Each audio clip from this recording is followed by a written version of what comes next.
going to hear something about the Sabbath from Scripture. First of all, from Genesis and then from Isaiah. Thus the heavens and the earth were completed in all their vast array. By the seventh day, God had finished the work he had been doing, so on the seventh day he rested from all his work. Then God blessed the seventh day and made it holy, because on it he rested from all the work of creating that he had done. If you call the Sabbath a delight, the Lord's holy day honourable, and if you honour it by not going your own way, and not doing as you please or speaking idle words, then you will find your joy in the Lord, and I will cause you to ride in triumph on the heights of the land, and to feast on the inheritance of your father Jacob. From the mouth of the Lord has spoken.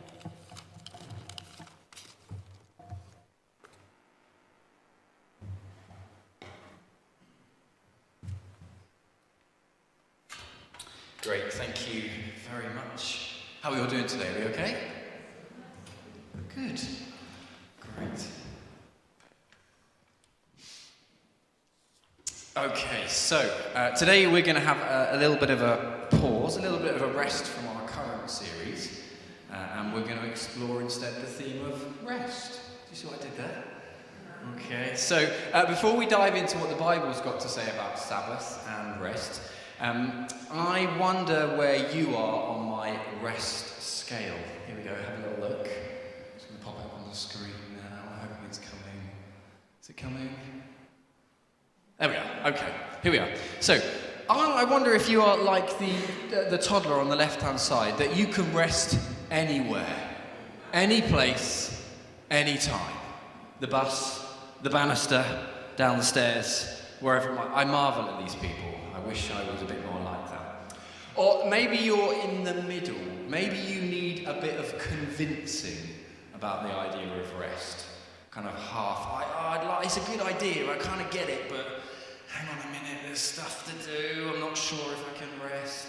Maybe you need to ease into rest a little bit. This is me, I'm the middle person. It takes me a while to kind of get into rest.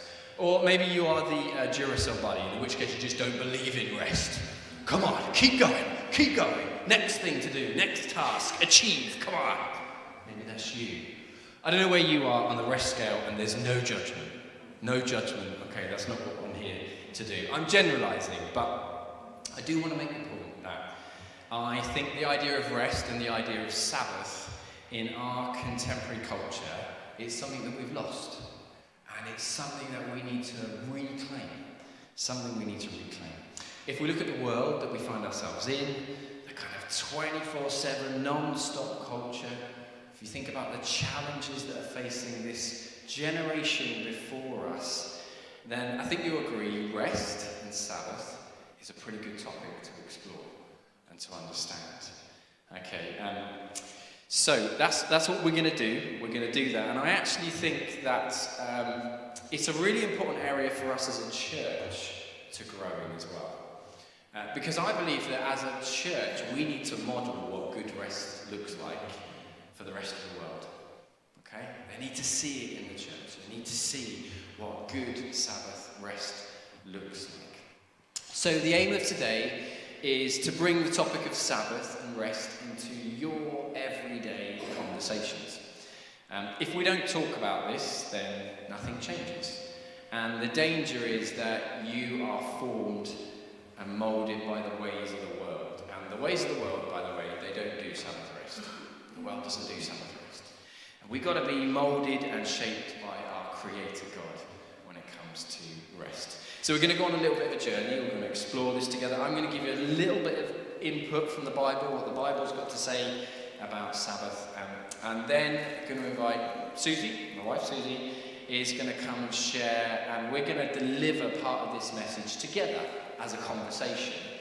Because as the Finn family, we've been journeying and exploring the topic of Sabbath for about 8 years. But it is probably fair to say a lot of the wisdom and the learning comes from Suzie. She really felt God speak to her about this a number of years ago. and she led our family in it. So I do want you to hear kind of something of our journey and something of what God's been saying to her about. Does that sound okay? Are we up for this? Okay, so let's dive in to start with what is Sabbath. Let's explore this. So Sabbath comes from the Hebrew word Shabbat.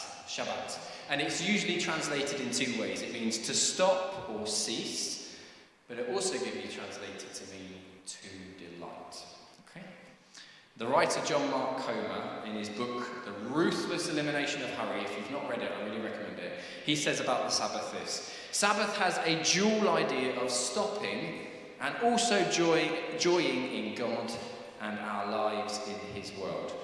The Sabbath is an entire day set aside to follow God's example to stop and delight. If we go back to that Old Testament reading that we had from Genesis, we can see that God placed and modelled for us, right at the very beginning of creation, rest. He punctuated the 7-day week with a day to stop, to pause, to enjoy all that he made, to delight in it. Exodus 31 puts it this way: in 6 days the Lord made heaven and earth, and on the 7th day he rested and he was refreshed. So first thing to know, our spiritual journey before we do anything else begins with rest. That's the starting point. Sabbath is an entire day of your week set aside not only to stop and rest, but also to delight in and worship the God who made you, and to delight in the beautiful world that he's given to you. It's a day to cultivate joy.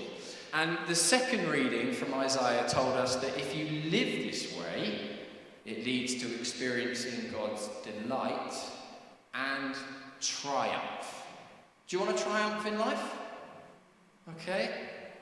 Practicing the Sabbath leads to experiencing God's delight and triumph. It's worth remembering that. Okay, so historically, if we think about the Old Testament, the people of God, the Israelites, keeping the Sabbath for them was also one of the 10 Commandments. It became a weekly rhythm in their life, but instead of it being rooted in the story of creation, God modelling rest there, the Sabbath was actually based upon their story of rescue. Have a little listen to these words. This is Deuteronomy. Observe the Sabbath day and keep it holy, as the Lord your God commanded you. 6 days you shall labour and do all your work, but the 7th day is a Sabbath to the Lord your God. You shall not do any work, you, or your son, or your daughter, or your male or female slave. Remember, you were a slave in the land of Egypt, and the Lord your God brought you out from there with a mighty hand and an outstretched arm. Therefore the Lord your God commanded you to keep the Sabbath day. So God knew for the Israelites, his people, that rest was good. But it was also a healthy reminder of the lives that they'd once lived and they'd been rescued from, by marking it in that way. Remember, they'd been slaves. They'd been bullied and made to work by Pharaoh every day of the week, but God had called them out of that. He called them out of that and into freedom and rest. He called the Israelites, and he does the same for you and me. It calls us into something far greater, far more life-giving, far more refreshing. So the words of Rabbi Abraham Herschel, he wrote extensively on the Sabbath. He says this: 6 days a week we wrestle with the world, wringing profit from the earth, but on the Sabbath we especially care for the seed of eternity planted in the soul. I love that. The seed of eternity planted in the soul. So let's just sum up this little section. Sabbath is a day a week given to stop and delight, to delight in God, in others, in the beauty of creation. God modelled it for us. He set the example. It's there in creation. He then commanded it as a way of life for his people, because it was about their rescue and their invitation into freedom and rest. But it was also a practice for them to pursue so that they could experience this delight and this triumph. So just a quick pause. I don't know where you are at in terms of keeping a Sabbath. You might be listening to this bit and thinking, crumbs, how on earth can I give a day, a week, when I've got a demanding job, family commitments, life is so busy? Well, I want to start by saying that we're not living under the Old Testament, but rather under grace. Okay? So we don't need to feel guilty. That's not what this talk is about. We don't need to feel guilty about whether or not you're keeping the Sabbath. That's not going to help anything. But there is so much that is life-giving about Sabbath. It's an invitation. And so I want to really encourage us to open our minds up to considering what Sabbath could look like in our lives. So why? Why keep a Sabbath? The truth is, I think that we all resist rest. Personally, I look after a house of prayer and a retreat space, and so I try to model rest, and once a month I have a retreat day. Every time, honestly, the closer I get to my retreat day coming up, every time, without fail, I can think of 1,000 reasons why I can't go on retreat. 1,000 reasons why I can't stop. There's so much to do. I've got deadlines to hit. People need me. Oh, it's not fair. Other people aren't having a rest. I don't deserve this. They're all the kind of things that go through my head. Is it familiar? Does anyone else feel like that? Okay, seeing some nods. Okay. John Mark Comer again writes this in his book, Practicing the Way. In our fast-paced, productivity-obsessed, digitally distracted culture that is endlessly chasing the life script, time is money, money is God. So the idea of slowing down, coming to quiet, dealing with a myriad of distractions within and without, and just letting God love you into a personal love sounds like a waste of time. The thing is, our 21st century culture, it overvalues time and productivity. It's a task-orientated world. So the idea of rest and Sabbath just goes against the grain. It's countercultural. It goes against what you and I live and work in every day, what the media pumps out 24 hours a day. But as I've already shared, Sabbath is a command. It's something which God modelled since he knew it was the way to happiness and a good well-being. But the pursuit of Sabbath is actually a resistance to the ways of the world, because you're choosing to follow God's way instead. I'm going to read you a long quote now, but stick with it because it's really good. Walter Brueggemann wrote a whole book called Sabbath as Resistance. Listen to what he said. In our contemporary context of the rat race of anxiety, the celebration of Sabbath is an act of both resistance and alternative. It is resistance because it is a visible insistence that our lives are not defined by the production and consumption of commodity goods. Such an act of resistance requires enormous intentionality and communal reinforcement amid the barrage of seductive pressures from the insatiable insistences of the market with its intrusions into every part of your life, from the family right up to the national budget. But Sabbath is not only a resistance, it is an alternative. And the alternative on offer is the awareness and practice of the claim that we are situated on the receiving end of the gifts of God. There's a lot in that. There's a lot in that, but it's clearly making the point. By choosing Sabbath, it's a resistance. You are resisting the ways of the world. You're choosing a better alternative, God's way towards freedom, delight, and triumph. Some more words. John Mark Comer, I've said him a lot today, but it's really good, his stuff. He says, if we're not being intentionally formed by Jesus himself, then it's highly likely we're being unintentionally formed by someone or something else. Sabbath rest means that we are intentionally choosing to be formed by God's way. Resting the way of the world, resisting the way of the world, which tries to form us, often unconsciously, the rest of the time. Okay, just take a pause. Just have a moment. What is stirring in my head? Just clock that and just hold it while Susie's going to come and join me. What stood out to you so far? What might you need to come back to later in what you've heard?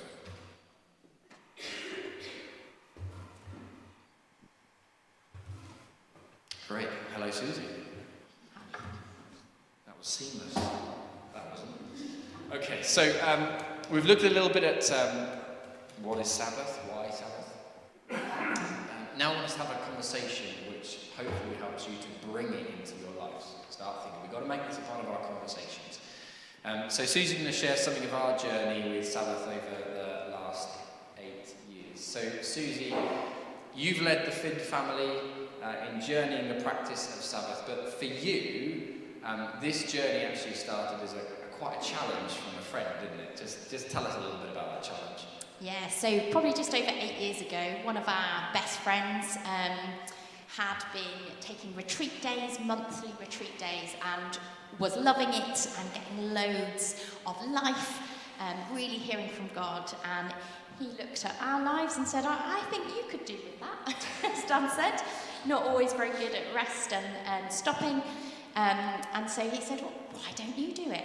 And the honest response, which I think he saw on my face, was a very strong resistance.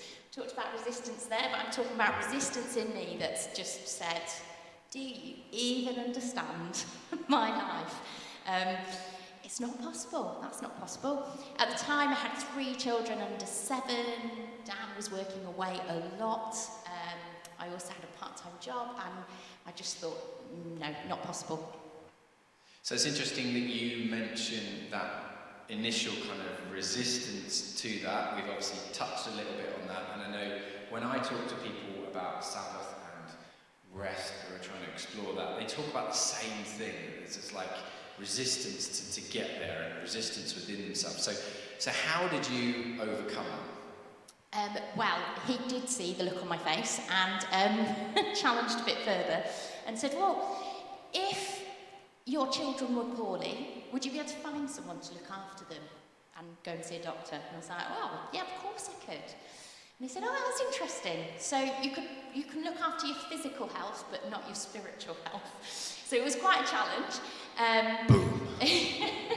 And that led to conversations with friends. And so what happened is a really good friend of mine, we both really wanted to try this out, and we worked out a plan where I would look after her children once a month, and she would look after my children once a month. And got all the logistics in place, very excited for a day, a whole day, and very quickly realised as I dropped all the kids off, got to back to my house and went, I don't know what to do. I don't know how to rest. I don't know how to slow down. I don't really know how to shift into that real tuning in to what God has for me. And I love those words that we were singing, the Potter's Hand, about being moulded and shaped by God. And I wasn't really, the fast pace of life wasn't really allowing for that. So as I sort of processed that and tried to work that out, the first few months of that was really just working that out. And as I did that, I realised that what God was really wanting to speak to me about was rest, was about being with him, listening to him, and particularly Sabbath, and how I could bring that into our rhythm as a family.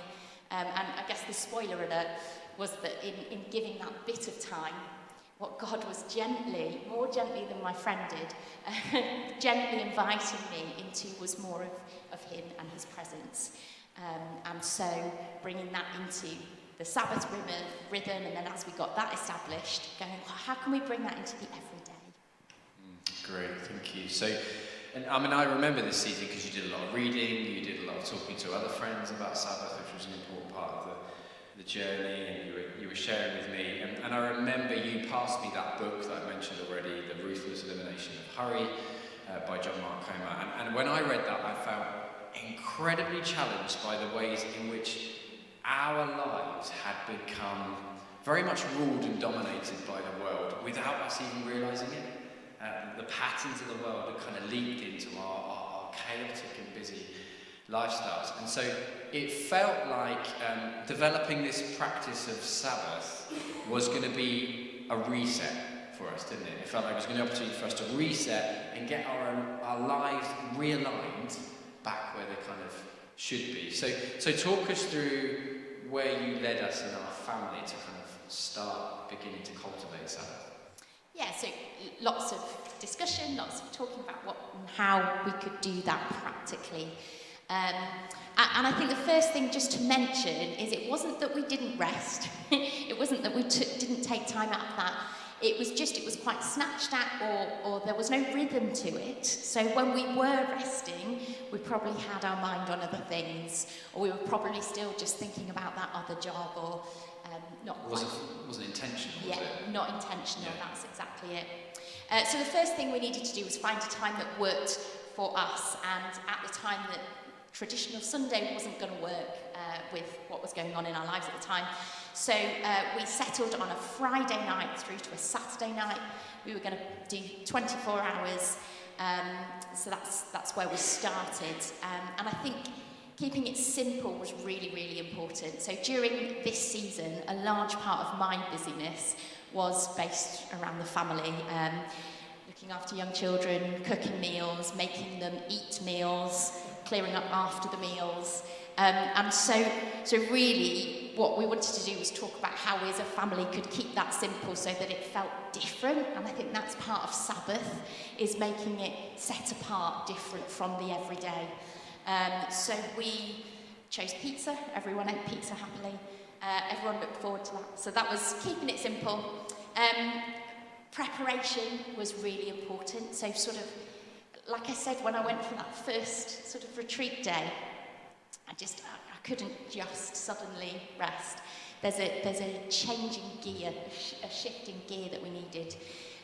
So actually preparation for starting was quite important, of the slowing down and entering into that rest. So we would share bread and juice together, so I would make a loaf of bread, and actually just that act would sort of slow us down. And we would work together as a family to have a bit of a tidy up, but to move from the busyness and the mess of the week into that time of rest. I know that was helpful for you. Yeah, super helpful for me, because I'm the kind of person who I just see stuff that needs doing and I'm distracted by it. So actually leading in and preparing for the rest was really good. So actually with the kids, and we all muscled in with this, tidying up the house a little bit meant that the next morning when I woke up on my continual part of Sabbath rest, I wasn't looking and going, oh, crumbs are washing I need to put away. Because Sabbath isn't a day to catch up on chores. That's not what Sabbath is, okay? So actually being intentional about it and preparing was really, really helpful for us, wasn't it? Yeah, and another thing that we found really helpful was marking the start. So we talked about that gear shift from the slowing down, but then actually really marking that start. And we would start by lighting a candle and having some silence. And any one of you who've spent any time with any one of our children will know that that was virtually impossible to start with. Didn't last long. But that's, and seeing Sabbath as a practice is helpful with that as well. But actually, it was a really valuable thing to just press pause. And we started really small, like, can we manage 20-second silence? Sometimes we didn't, sometimes we did. But grew that as a practice and a habit of being able to slow down, to pause, to reflect. and we would maybe give them a question to think about during that time. What are you grateful for in the past week? Where have you seen God at work? This really just helped focus our thoughts so that we weren't just entering into a day off, a day just to do what we wanted. I love that in one of the quotes earlier. It's not just about pleasing ourselves, but it's that idea of having rest with God and inviting God into that. So there was that marking the start became really helpful. Yeah. So for us, as we journeyed on this, it was a season that was quite transformational, wasn't it? It didn't happen overnight. It took us a while as we were exploring what rest looked like as a family, individually as well. But we did see like real life in our family relationships, in our marriage, in our relationship with God and with people around us as well, because we would invite others into experiencing Sabbath rest together as well. And it was a bit like a reset. It was definitely a reset. But it came after an experience, a time of like exploration, exploring, going on a journey.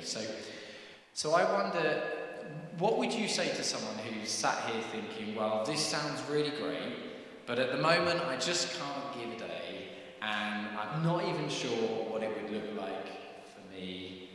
What would you say to them? I think it's really helpful to notice what that resistance is. So be curious about what springs to mind.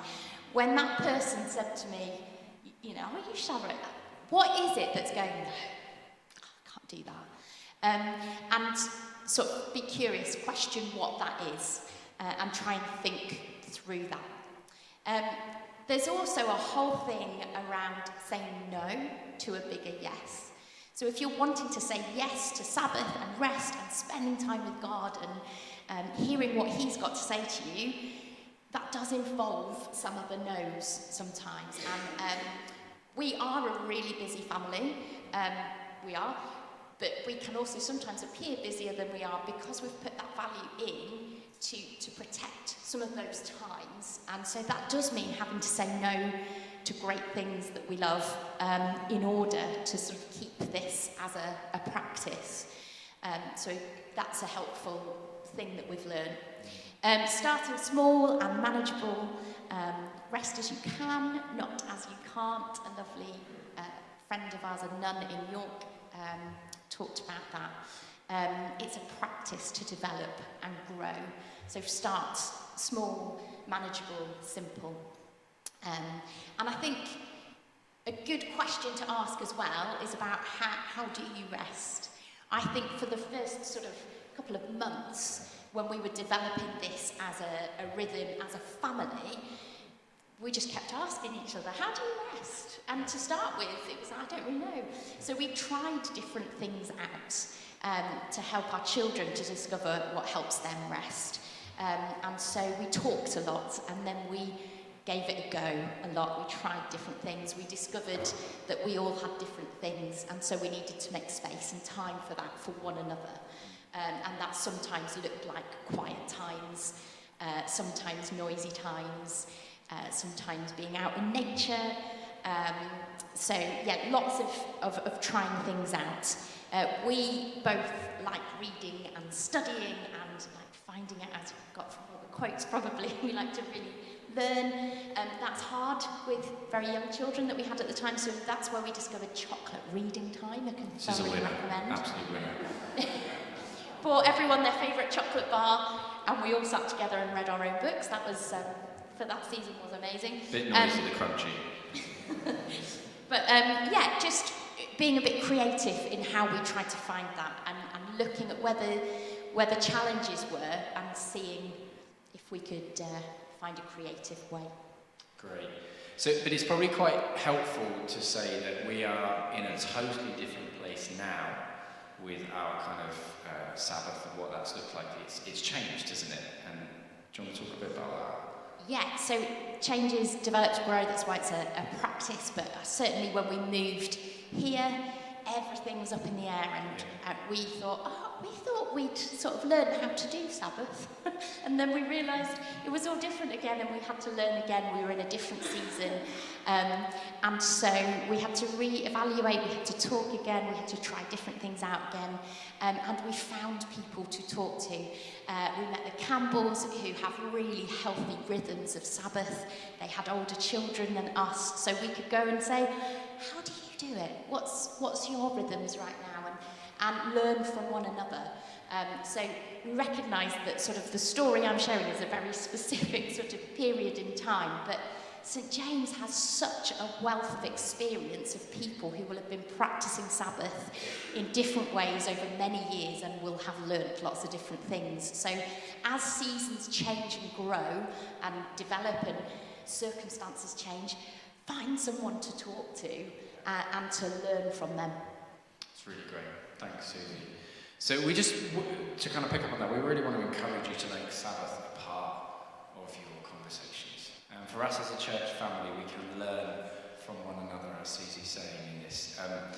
Sabbath is that time to stop, to cease, but also to delight. So it's being about intentional about how we use that time to delight in God, to delight in others, and to delight in the world that He's given us. So just in conclusion, it's just picking up some of the points I made earlier, that God designed rest in creation. He commanded it because it's good. By choosing Sabbath, it's like a resistance to the ways of the world. It's a better alternative. By choosing Sabbath, you are intentionally choosing to be formed by Jesus and not by the world. So it's that weekly reset to let the Creator love and care for you. But very practically, as Susie shared from our story, when you start to think about this and bring this into your conversation, notice what your resistance is and actually ask yourself, is there something I need to say no to in order to pursue this, in order for the bigger yes? And start small and manageable. So you may not be here able to go, I'm just going to do 24 hours. That's okay. Maybe you start with a few hours. Maybe you start with an afternoon. Maybe you start with an hour. I don't know. But start small and manageable and ask yourself that question, how do I rest? How do I rest? How can I delight in God, delight in others, delight in the world around me? And when you find something, I would encourage you to keep it simple and keep it up. Keep it simple and keep it up. Remembering that it's a practice that grows and evolves and changes. And that's okay. That's the way we need to look at Sabbath. And I want to finish by going back to where I started, which is don't enter guilt or shame if this isn't part of your life or is something that has changed. Okay? That's not going to help anyone. See it as an exciting invitation from God into delight, into triumph, as it came in that verse in Isaiah, into flourishing. And I want to finish with the words of Jesus in Matthew 11. This is what Jesus says to you about rest. Matthew 11:28 in the Message. Come to me, get away with me, and you'll recover your life. I'll show you how to take a real rest. Walk with me and work with me. Watch how I do it. Learn the unforced rhythms of grace. I won't lay anything heavy or ill-fitting on you. Keep company with me, and you'll learn to live freely and lightly. Sabbath rest is about those last two things, living freely and lightly. So Adrian's just going to begin to play a little bit for us. I just want you to pause. You may have a number of things going on in your mind right now. Maybe you feel challenged, maybe you feel encouraged, maybe you're just not sure.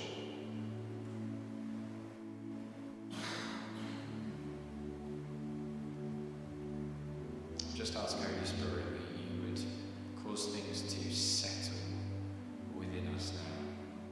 Speak to us about this word, about this opportunity to delight in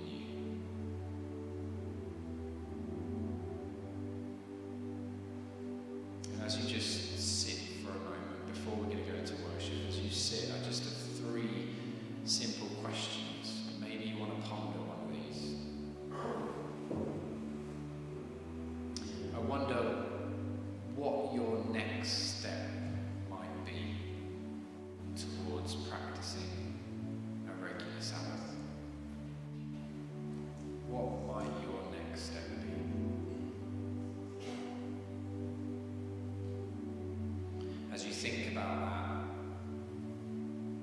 what might help you to keep it simple, manageable, and to keep it up?